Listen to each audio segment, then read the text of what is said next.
भारत के javelin thrower Neeraj Chopra ने America के यूजीन में 18वीं वर्ल्ड एथलेटिक्स चैंपियनशिप में सिल्वर मेडल जीतकर इतिहास रच दिया।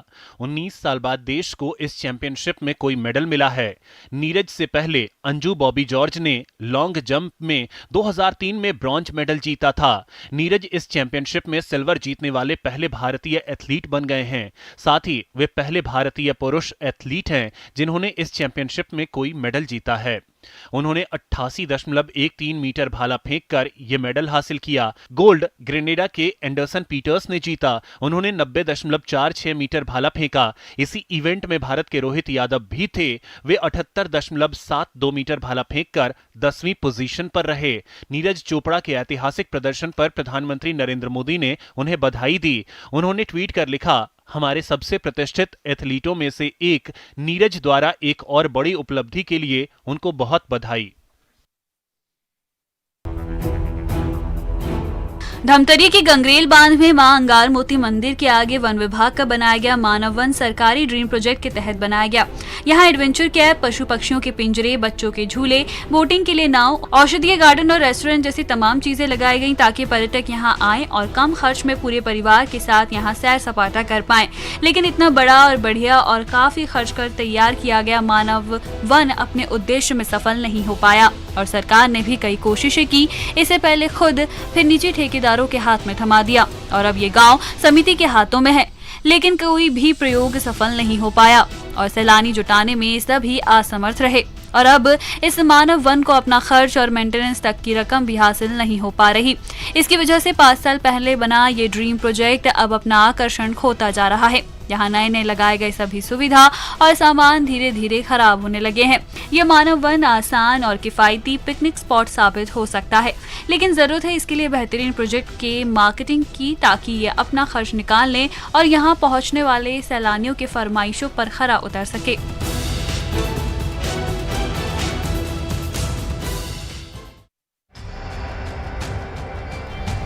मध्य प्रदेश में भारी बारिश के बाद अलग अलग जिलों से एक से बढ़कर एक तस्वीरें वायरल हो रही है। कहीं से डराने वाली तस्वीर सामने आ रही है तो कहीं लोग इसका लुत्फ उठाते नजर आ रहे हैं। एक नई तस्वीर कलियासोत डैम की वायरल हो रही है, जहां लगातार जलस्तर बढ़ने के कारण डैम के एक एक करके 5 गेट खोल दिए गए हैं। गेट खुलने की खबर जैसे ही लोगों को मिली, लोग बड़ी संख्या में मौके पर पहुंचे और इस खूबसूरत नजारे को अपने कैमरे में कैद किया और फिर सोशल मीडिया पर शेयर करने लगे। नजारे की ये तस्वीर लोगों को काफी पसंद आ रही है। भारी बारिश को लेकर प्रदेश भर में अलर्ट जारी है। कई शहरें पूरी तरह जलमग्न हो गई है।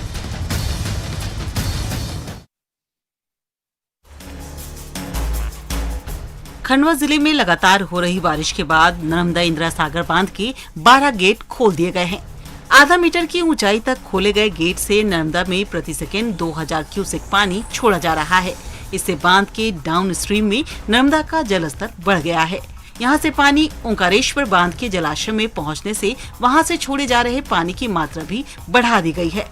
ओंकारेश्वर बांध प्रबंधन ने वर्षा के रुख को देखते हुए एहतियात बतौर गेट खोले हैं। डाउन स्ट्रीम के सभी जिला प्रशासन को इसकी सूचना दे दी गई है। लोगों और नाविकों को नर्मदा और बांध क्षेत्र से दूर रहने की ताकीद दी गई है। वहीं ओंकारेश्वर में नगर परिषद की ओर से लाउडस्पीकर पर लगातार लोगों को नर्मदा नदी के नजदीक नहीं जाने की चेतावनी दी जा रही है।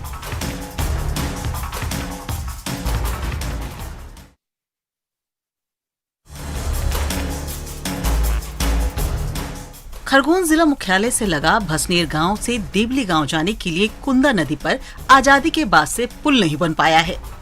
यहां लोगों को आज भी जान हथेली पर रखकर नदी पार करना पड़ता है। करीब 50 साल से पुल की मांग ग्रामीण कर रहे हैं, लेकिन आज तक उनकी मांग पूरी नहीं हो पाई है। खेती किसानी वाले ग्रामीण परेशान हैं। ग्रामीणों का कहना है कि चुनाव के समय नेता आते हैं, वोट लेकर वापस नहीं लौटते। तस्वीरों में देखिए, यहाँ लोग बैलगाड़ी से नदी पार कर रहे हैं।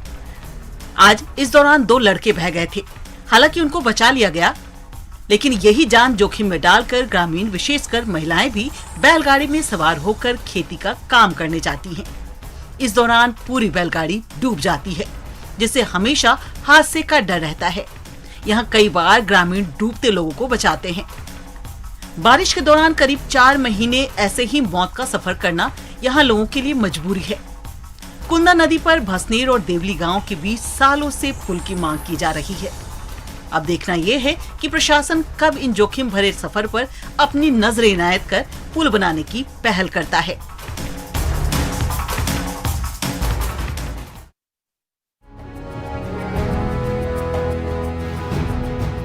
हरदा जिले में आसमान से बरस रही आफत बारिश से सभी नदी नाले उफान पर आ गए हैं। अजनाल नदी के उफान पर होने से खंडवा स्टेट हाईवे बंद है, जिसके चलते अजनाल नदी का पानी शहर के निचले इलाकों में भर गया है। शहर के निचले इलाके मानपुरा, इमलीपुरा, कुल्हारदा, पेड़ी घाट पर जल भराव हो गया है। शहरवासी 20 दिन में चौथी बार जल भराव की स्थिति का सामना कर रहे हैं। प्रशासन ने निचले इलाकों में अलर्ट जारी कर लोगों को हटने के निर्देश जारी किए हैं। जिले में अब तक औसत बारिश की 60% बारिश हो चुकी है। जिले में नर्मदा नदी सहित सभी नदियां उफान पर हैं। प्रशासन की टीम लगातार जिले में मॉनिटरिंग कर रही है। नर्मदा, सयानी, गंजाल, अजनाल, माचक, डेडली, मटकूल सभी नदियां अपने पूरे उफान पर हैं। पहाड़ी नदियां उफान पर होने से वन क्षेत्र के गांवों का सड़क संपर्क जिला तहसील मुख्यालयों से कट गया है। एक तरफ बारिश की मार तो दूसरी तरफ लापरवाही बेशुमार है। लोग शॉर्टकट के लिए तेज बहाव पार कर जान जोखिम में डाल रहे हैं।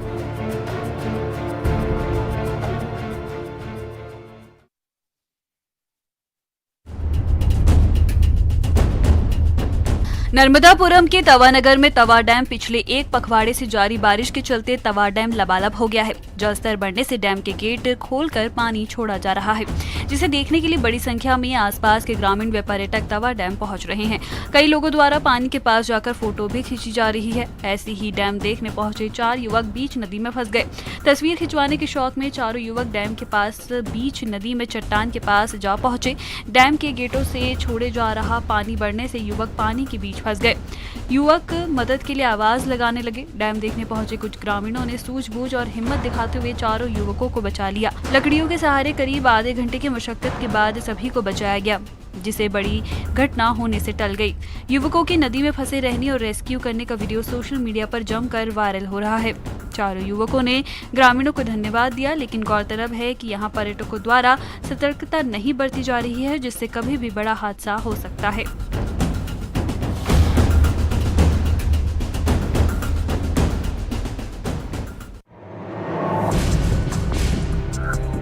शाजापुर जिले के देवराखेड़ी गांव में लगातार हो रही बारिश के बाद बरसाती नाले में पानी आने के बाद ग्रामीण यहां तक कि स्कूली बच्चे भी इस तरह जान जोखिम में डालकर रास्ता पार करते हैं। काला पीपल तहसील मुख्यालय से महज 9 किलोमीटर दूर देवराखेड़ी गांव के लोग ज्यादा बारिश हो जाए तो रास्ते में पड़ने वाले नाले से गुजरना जिंदगी और मौत की लड़ाई से कम नहीं है, क्योंकि हालात से मजबूर बेबस ग्रामीण और बच्चे जान जोखिम में डालकर नाले में रस्सी के सहारे गांव के युवा हेम सिंह मीना और साथियों की पीठ पर सवार होकर नाला पार करते हैं। जब हद से ज्यादा बारिश होती है तो गांव से निकलने के लिए एक और विकल्प रास्ता भी है, लेकिन वो भी कच्चा होकर बेहद लंबा है। जबकि बच्चों के स्कूल के लिए उन्हें अपनी ही पंचायत के आलनिया जाना होता है। गांव की आबादी 200 लोगों की है। इस नाले पर यदि पुलिया बन जाए तो ग्रामीण का जीवन आसान हो जाए, लेकिन अब तक इस ओर किसी ने ध्यान नहीं दिया। सरकारी मशीनरी कब इसकी सुध लेगी, ये देखना होगा।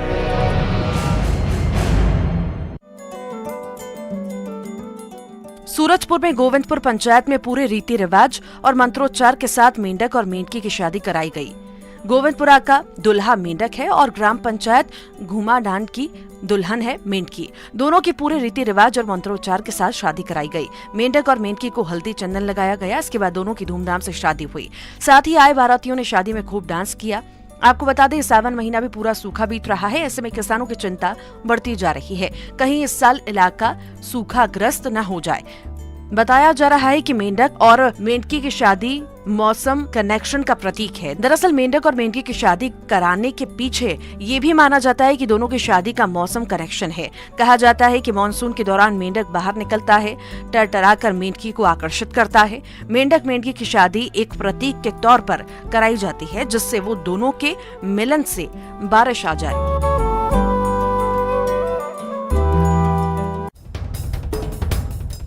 भारी बारिश के बीच जहां लापरवाही की तस्वीरें सामने आ रही हैं, तो वहीं मजबूरी के कारण जोखिम मोल लेने के हालात भी बने हुए हैं। ऐसा ही एक मामला बैतूल में सामने आया। जहां तवा नदी पर ब्रिज का काम पिछले 5 साल से अधूरा पड़ा है, जिस वजह से लोग जान जोखिम में डालकर जर्जर हो चुके पुराने पुल के सहारे नदी पार कर रहे हैं। नदी तक पहुंचने के लिए सड़क भी नहीं होने से यहाँ रोज हादसे होते हैं। सरकारी कर्मचारियों, व्यापारियों और किसान मजदूरों को हर साल ये खतरा मोल लेना पड़ता है, क्योंकि दूसरा कोई विकल्प इनके पास नहीं है। नांदिया घाट पार करने के दौरान पहले भी कई हादसे हो चुके हैं, जिसकी सबसे बड़ी वजह है अधूरा पड़ा पुल निर्माण। 5 साल पहले यह पुल बनाने का काम शुरू तो हुआ, लेकिन आज तक पूरा नहीं हो सका।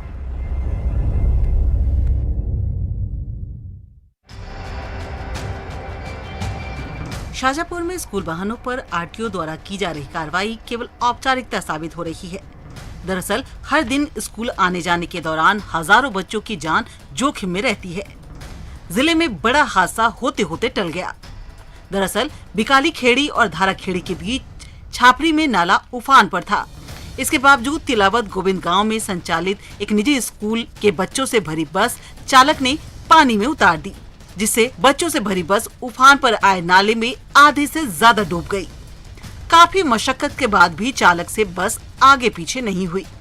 काफी देर तक बच्चे बस में डरे सहमे फंसे रहे। कुछ बच्चों ने तो इस दौरान चीखकर रोना भी शुरू कर दिया।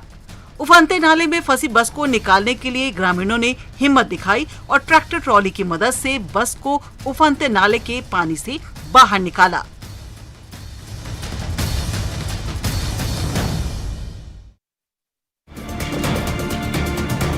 मध्य प्रदेश के श्योपुर में स्वास्थ्य सेवाओं का क्या हाल है, वो आप इन तस्वीरों को देखकर अंदाजा लगा सकते हैं। इस तस्वीर ने स्वास्थ्य सिस्टम की पोल खोल कर रख दी है। ई रिक्शे में अस्पताल जा रही प्रसूता की डिलीवरी हो गई। परिजनों की माने तो उन्होंने एम्बुलेंस के लिए बार बार कॉल किया, लेकिन जब एम्बुलेंस नहीं आई तो प्रसूता को ई रिक्शा से अस्पताल ले जाने का फैसला किया, जिसके दौरान रास्ते में प्रसूता की डिलीवरी हो गई, जिसके बाद नवजात और महिला को अस्पताल में भर्ती कराया गया। सरकार प्रदेश भर में स्वास्थ्य व्यवस्थाओं को दुरुस्त करने के लिए लगातार काम कर रही है। इसके लिए करोड़ों रुपए भी खर्च कर रही है। बावजूद इसके ऐसी तस्वीरें न सिर्फ हैरान करने वाली हैं, बल्कि स्वास्थ्य विभाग के कार्यशैली पर भी सवाल उठा रही हैं।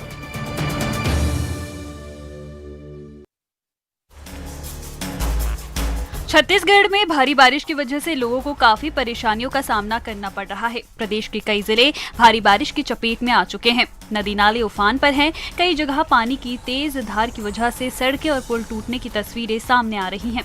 पानी की तेज धार वाली जो तस्वीर आप यहाँ देख रहे हैं वो धमतरी की है। यहाँ एक पुल था जो टूट गया, जिसके कारण वाहनों की आवाजाही बंद हो गई। कई इलाकों से संपर्क टूट गया। स्थानीय प्रशासन और जनप्रतिनिधियों ने पुल के दोनों किनारे बैरिकेडिंग करवा दिया ताकि कोई बड़ा हादसा ना हो सके। ऐसी तस्वीरें अलग अलग जिलों से सामने आ रही हैं। प्रदेश का अधिकांश हिस्सा बाढ़ की चपेट में है। शासन प्रशासन अलर्ट पर है। आपदा की स्थिति से निपटने के लिए हर संभव प्रयास किए जा रहे हैं ताकि लोगों को किसी भी तरह की असुविधा ना हो।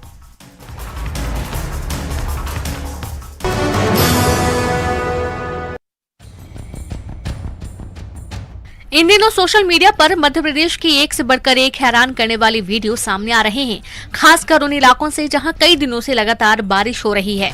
आप जो तस्वीरें यहां देख रहे हैं वो सागर जिले के कुरुआ गांव की हैं, जहां बच्चे जान जोखिम में डालकर सड़क पार कर रहे हैं। दरअसल यहां एक अंडरब्रिज है जहां पानी भर जाने से ग्रामीण क्षेत्रों में लोगों को आने जाने में काफी परेशानियों का सामना करना पड़ रहा है।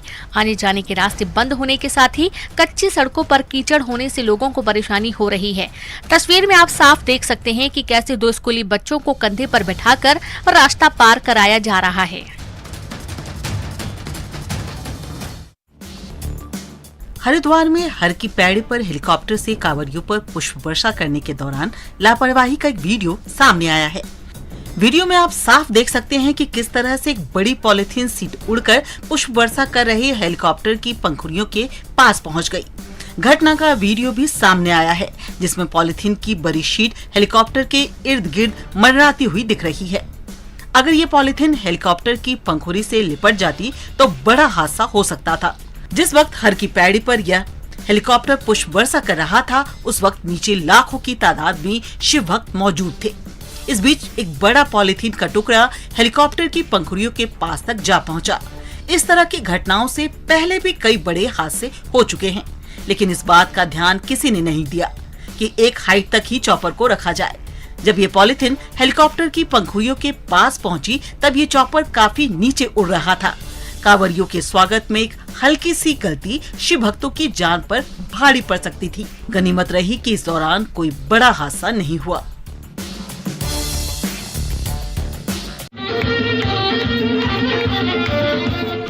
जमशेदपुर में महिलाओं ने धूमधाम के साथ सावन महोत्सव मनाया। योगा मेडिटेशन सेंटर में कार्यक्रम का आयोजन किया गया था। इस दौरान महिलाओं ने एक से बढ़कर एक गानों पर जमकर डांस किया।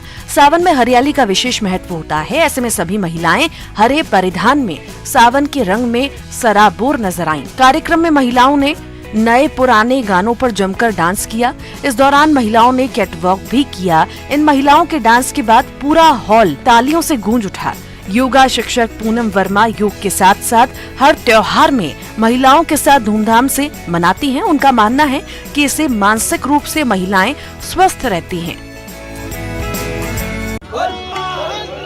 सावन में कांवरिया पथ पर अद्भुत नजारा देखने को मिल रहा है। शिव भक्त अपने अपने रंग में बाबा धाम पहुंच रहे हैं। ऐसे में ही एक कोलकाता हावड़ा भूतनाथ महाकालेश्वर ग्रुप द्वारा विशाल शिवलिंग अपने कंधे पर लेकर सुल्तानगंज से जल भरकर बाबा धाम को चल दिए हैं। कांवरियों का उत्साह चरम पर है। तभी तो राजू सरोज, साहिल सहित 40 लोग मिलकर देवघर भोलेनाथ शिवलिंग कंधे पर लेकर पदयात्रा कर रहे हैं। आस्था है, भक्ति है, तभी तो जल लेकर निकल पड़े हैं।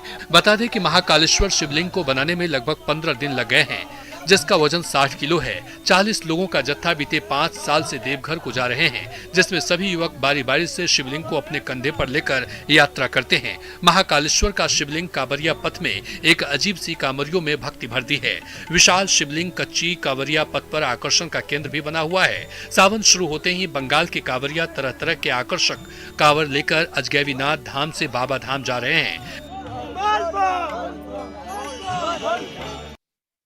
देश के 15वें राष्ट्रपति के तौर पर निर्वाचित होने के बाद द्रौपदी मुर्मू को पूरे देश से बधाई और शुभकामनाएं भेजी जा रही हैं। इसी क्रम में छपरा के कलाकार अशोक कुमार ने सैंड आर्ट के माध्यम से कलाकीर्ति उकेरकर प्रथम नागरिक को शुभकामनाएं और बधाइयां दी। सरयू नदी के तट पर 3 दिनों की कड़ी मेहनत के बाद कलाकार अशोक कुमार ने शनिवार को द्रौपदी मुर्मू की बालू की आकृति उकेरी। अशोक की इस कलाकीर्ति को देखने के लिए लोगों की भीड़ जुट रही है। बेहद सुंदर और स्पष्ट बालू की आकृति सभी देखने वालों को सम्मोहित कर रही है। अशोक ने बताया कि विश्व के सबसे बड़े गणराज्य का प्रथम नागरिक बनना अपने आप में एक अकल्पनीय बात है। उसमें भी एक सुदूर ग्रामीण क्षेत्र के जंगली परिवेश से आने वाली आदिवासी महिला का बनना पूरे विश्व को समानता का संदेश देता है। आदिवासी समाज की पहली महिला का राष्ट्रपति बनना हमारे लोकतंत्र की खूबसूरती को दर्शाता है। इसीलिए इस प्रोजेक्ट को आदिशक्ति का नाम दिया गया है। उन्होंने कहा कि ओडिशा के जंगलों से निकल आदिवासी समाज की बेटी देश की राष्ट्रपति बनी है। ये उनकी जीवटता और कर्मठता का प्रतीक है। आदिवासी समाज में बड़ा होना एक बहुत बड़ा संघर्ष माना जाता रहा है। वहां से एक महिला शिक्षक, नेता, मंत्री, राज्यपाल और उसके बाद राष्ट्रपति बनती है। ये समाज के लिए सुखद संदेश है।